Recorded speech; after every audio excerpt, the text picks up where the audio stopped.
Bonjour à tous, aujourd'hui on se retrouve pour ce tarot Olympie, le tarot des dieux grecs que j'ai reçu des éditions Très Daniel, du coup aux éditions Exergue. Alors, il est de Didier Dorian et illustré par Pierre Strapelias. Voilà, donc il arrive dans une belle boîte comme ça de nouveau, qui s'ouvre comme ceci. Par contre, de tarot, bon, il a plutôt que de nom parce qu'il n'y a que 26 lames dans ce jeu. Bienvenue dans l'univers des dieux grecs.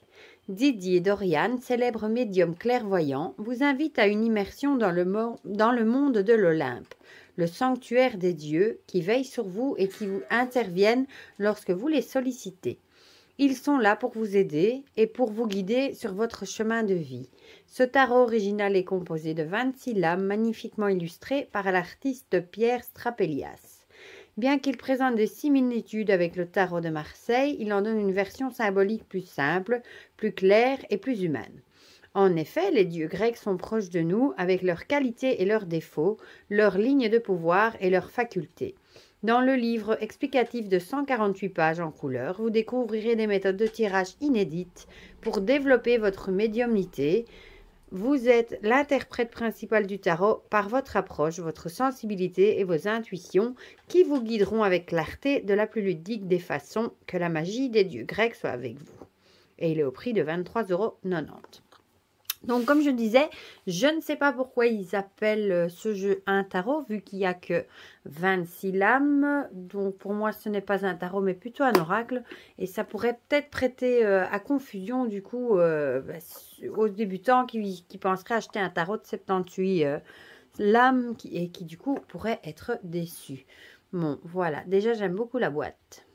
J'aime beaucoup les illustrations et je vous avoue que c'est dommage du coup qu'il n'y en ait pas 78 comme un vrai tarot parce que les illustrations sont très très chouettes je trouve. Alors on va commencer du coup par regarder le guidebook. Voilà. Alors on a un sommaire avec une introduction puis les méthodes de tirage et ensuite on passe à la signification des cartes, un petit à propos de l'auteur et de l'illustrateur. On a une introduction, des méthodes de tirage, il nous en donne 3 inédites, le tirage de la Trinité, le tirage de l'étoile de l'homme et le tirage de l'Olympe. Alors ensuite on passe à la signification des cartes avec le numéro, ici le nom du dieu, du coup du dieu, voilà. Alors ici une petite synthèse je dirais, la description de la carte du coup, et alors planète et symbole que l'on retrouve dessus, voilà, le message de la carte et alors la carte à l'envers. Franchement il y a beaucoup d'infos pour chaque carte et c'est très très intéressant. On en tirera une du coup à la fin quand je vous aurai montré les cartes, comme ça vous aurez une idée des messages qu'il peut vous donner. Donc, on a un à propos de l'illustrateur. Voilà. Voilà. Et l'auteur, du coup, puisqu'il est disparu. Ah, ici. Voilà. À propos de l'auteur. Voilà pour le guidebook. Alors, vous allez voir les cartes. Bon, du coup, le dos est comme ceci. Très joli. Hein. Ça fait très palais de l'Olympe, justement. Voilà. Par contre, on ne sait pas l'utiliser en renversé. Le motif ne le permet pas. J'aime beaucoup ce dégradé. Ouh, ici autour, vous voyez les bordures, ça part du jaune ici et ça va vers le orange. C'est assez joli ça. J'aime beaucoup. Les tranches sont dorées. Et voilà pour les illustrations. Par exemple, ici on a Hermès et vous voyez, ils ont vraiment un peu des visages de BD, de manga. J'aime beaucoup. Athéna. Et les illustrations sont très très belles. Estia, j'aime beaucoup ce style, un peu dessin animé, voilà. Regardez, et lui, il est tout son humour, j'aime beaucoup, regardez son visage. Le dieu du vin, Dionysos. J'adore les illustrations, finalement, c'est presque dommage qu'il y en ait que si peu. Asclépios, Eros, regardez. Un tarot complet, ça aurait été génial. Hélios. Thémis. En 8 pour la justice, donc ça pourrait correspondre.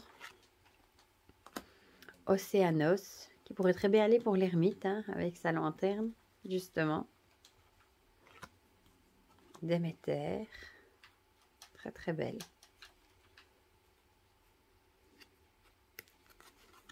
Héphaïstos pour la force. Non, même pas pour la justice plutôt ici. Non. Non, hein. Qu'est-ce qu'il y a? Non, la force alors. Ouais. Son marteau. Poséidon. Avec le petit dauphin. Chronos, le dieu du temps. J'aime beaucoup les illustrations. Hébé. Tempérance, du coup. Hadès, oui, bah oui, évidemment, pour le diable. On reconnaît le chien à 3 têtes. Arès, pour la tour. Aphrodite, pour l'étoile. Artémis, la lune, je pense. Apollon pour le soleil. L'Olympe. Gaïa. Atlas. Éole, le dieu du vent. Ouranos. Héra. Et pour finir, Zeus. Voilà. J'aime beaucoup les illustrations. Bon, du coup, on va les mélanger. On va en tirer une. Et on ira lire, du coup, ce qui est dans le guidebook. Elle se mélange super bien. Elle se étale très, très bien. Ah, bah, Héphaïstos. Ah, bah, du coup, on va voir si c'est bien lui la force. Vu que j'ai bugué dessus. Dieu du feu, des forgerons, de la métallurgie, des artisans industriels et corps de métier. Des volcans, il est le fils de Zeus et d'Héra. Bon, là, on plante le décor du dieu. Description de la carte. Héphaïstos est représenté par un homme avec un marteau dans une main et une large épée dans l'autre. Il forge le fer contre l'enclume. Une coulée de lave s'étale dans une rigole derrière lui et à ses pieds gisent un bouclier et un blason comme des trophées façonnés de sa main. Alors, planète et symbole. Le marteau illustre la puissance et la fermeté du dieu. L'épée représente sa volonté, son agilité et son habileté. L'enclume affirme sa détermination.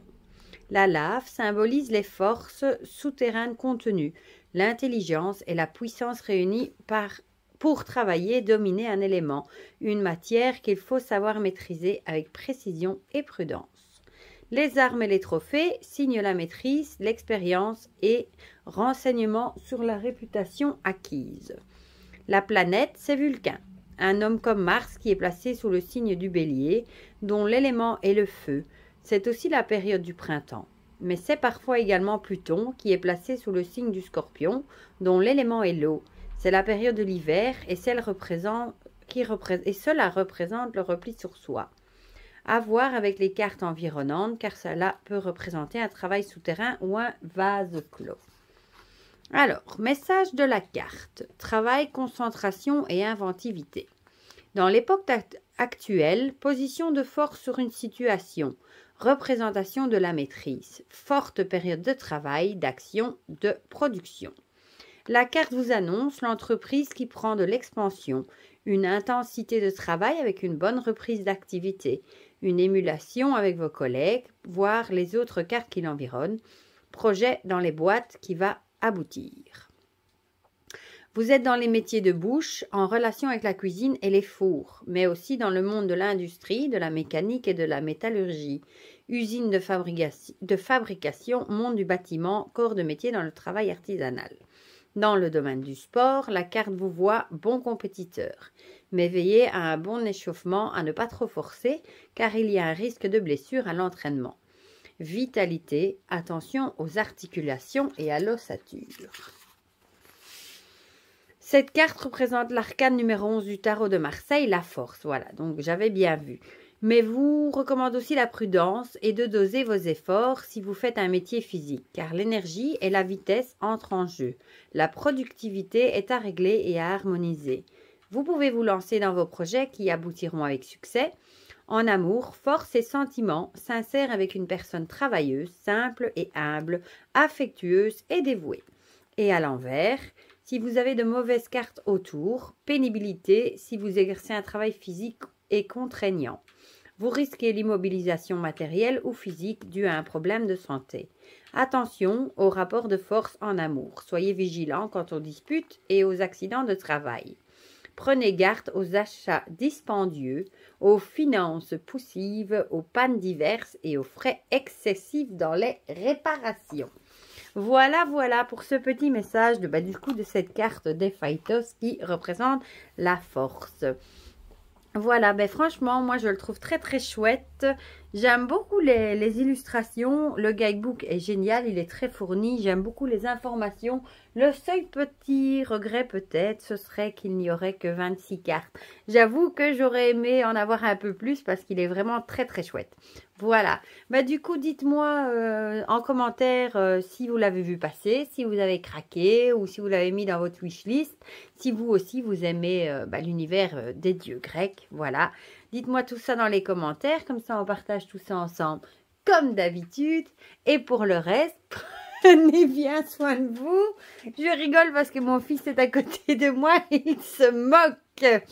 Et je vous fais plein de gros bisous et je vous dis à bientôt pour de prochaines vidéos. Bisous bisous.